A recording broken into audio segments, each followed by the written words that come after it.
Ooh, ooh, ooh. Check this out.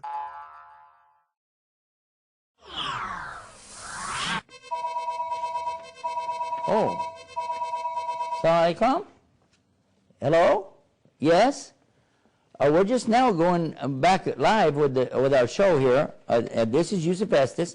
This is the mailbox. And we're on the mailbag. We're here on the Dean Show. And, okay, what is your question? I see. You want us to, all right, okay, we'll do that. We'll do it right now. All right, thank you so much.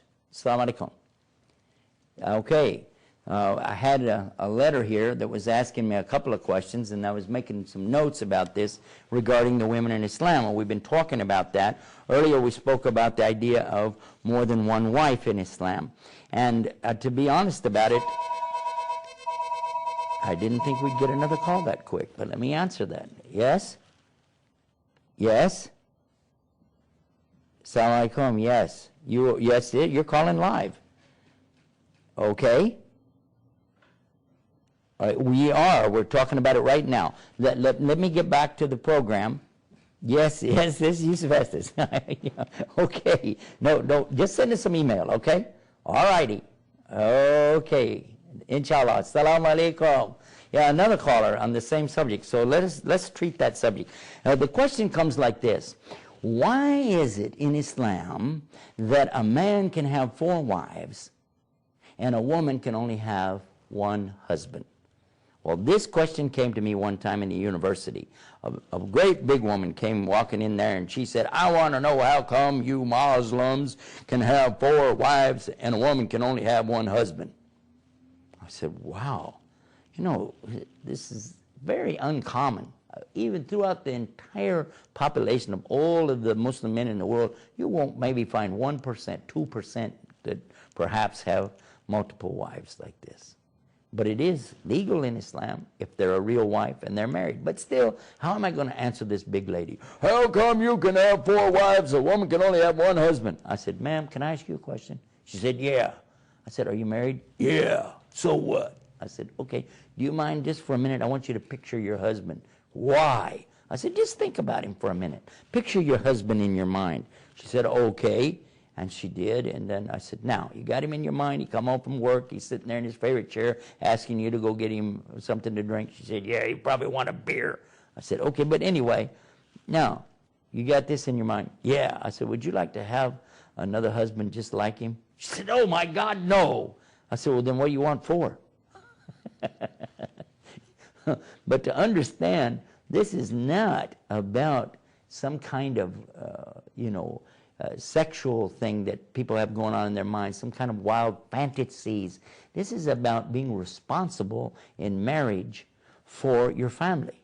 So if a man has more than 1 wife, he's responsible, fully responsible for the second wife, just like the first, to have a house, transportation, education, medical benefits, food, clothing, all the things that he has for one family, he must provide for the other. That's an order in Islam. Otherwise, you can only have 1 wife. And as I've already said, most Muslims don't. But for sure in Islam, boyfriend, girlfriend is not permitted. There's no limit in most societies on how many girlfriends a man can have, or boyfriends for that matter now. But in Islam, it's very clear. There is no sexual relation without marriage.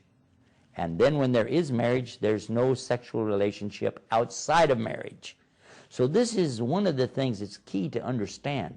Then if there's going to be a relation, it's going to be a legitimate, recognized, and supported relationship so that any children coming from this will have a father, they'll have the father's name, they will have the father's benefit of any education that he's providing for one group of children, he has to provide for the others.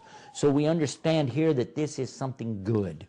This is something fair. In a world that we live in today, with such chaos and so many awful situations going on, children being abandoned in the streets and crime everywhere, and the things that we see, much of this could be avoided if what? If the children had good parents taking care of them.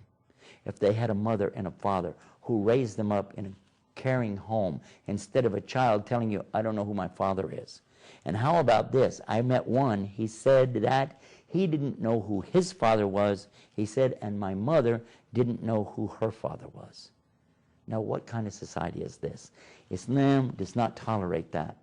If there's going to be a relationship, it will be an ordained, sanctioned, and contractual relationship where both parties are taking benefit and not one over the other. This is very important to understand in Islam. And by the way, before we leave the subject, and the caller was reminding me about this, and I'd like you to think about it. In a society where a man can only marry a woman who's not married.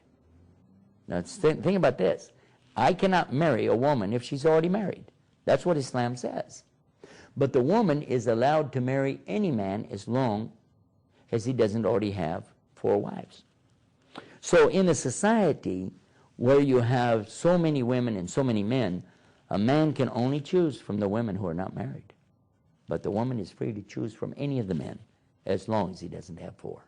And she can observe how he treats the other woman and know, hey, he's got to treat me the same way. And if he doesn't, he's in big trouble. These are some of the things in the Muslim society that perhaps you didn't know. Maybe it's not of interest to you, but you should at least know what the truth and the relevance behind it is. Well, if you want, you can call us or write to us. It's right here on the mailbag on the Dean Show. Till next time, peace. Assalamu alaikum.